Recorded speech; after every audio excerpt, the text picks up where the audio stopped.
Kembali lagi di channel Malva Etika.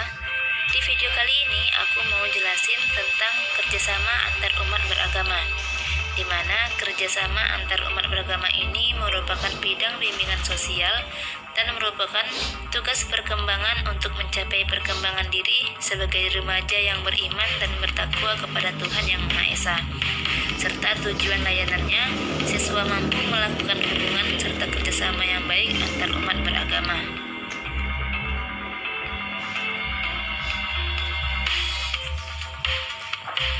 Pengertian kerjasama antar umat beragama, yaitu hubungan antar sesama umat beragama yang dilandasi dengan toleransi, saling pengertian, saling menghormati, dan saling menghargai dalam kesetaraan, pengamalan ajaran agamanya, dan kerjasama dalam kehidupan masyarakat dan bernegara.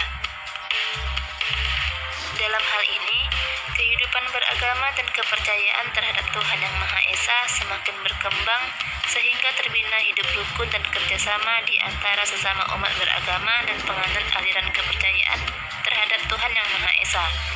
Kerjasama ini akan memperkokoh persatuan dan kesatuan bangsa dan negara.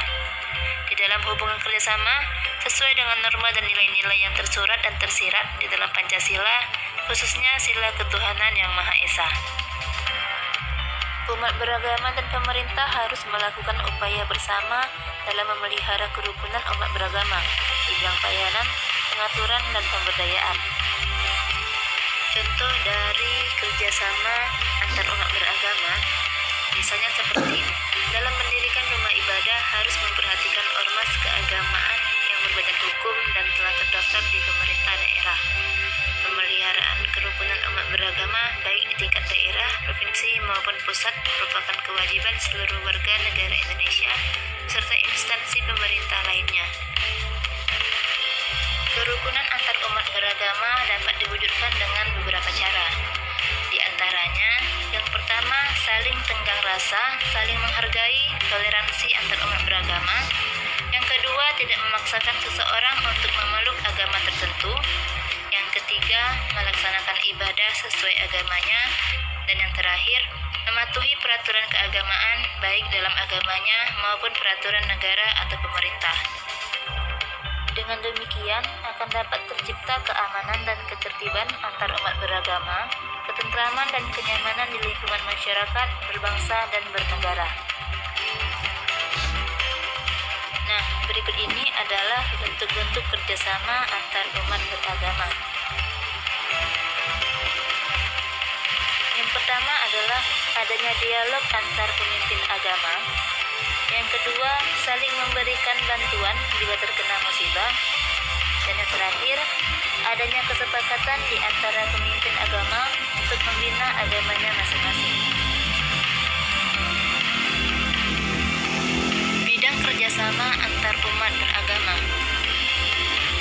Sebelumnya, kerjasama merupakan hubungan yang dinilai paling berhasil dalam suatu kemajemukan. Oleh karena itu, menjadi mutlak dilakukan di negara kita yang majemuk. Kerjasama harus dilakukan untuk menghasilkan pembaruan yang diinginkan.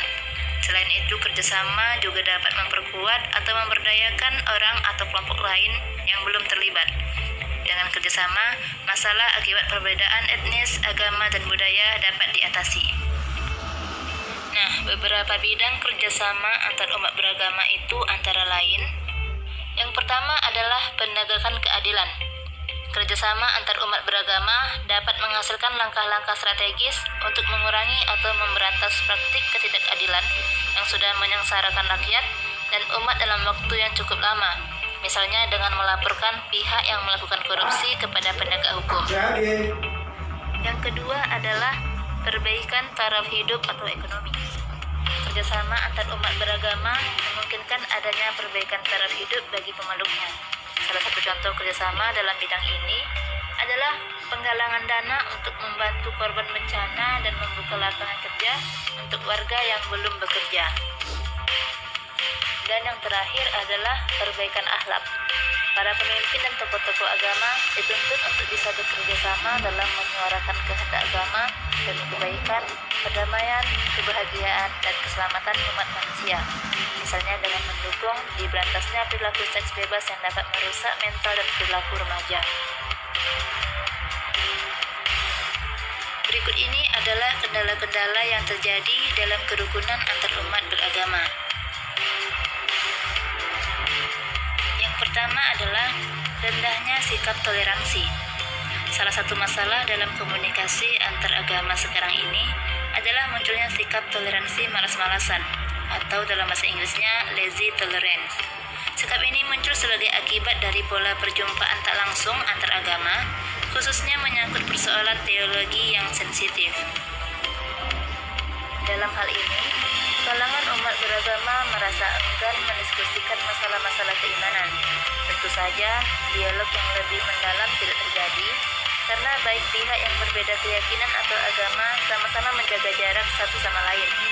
Masing-masing agama mengakui kebenaran agama lain, tapi kemudian membiarkan satu sama lain bertindak dengan cara yang memuaskan masing-masing pihak.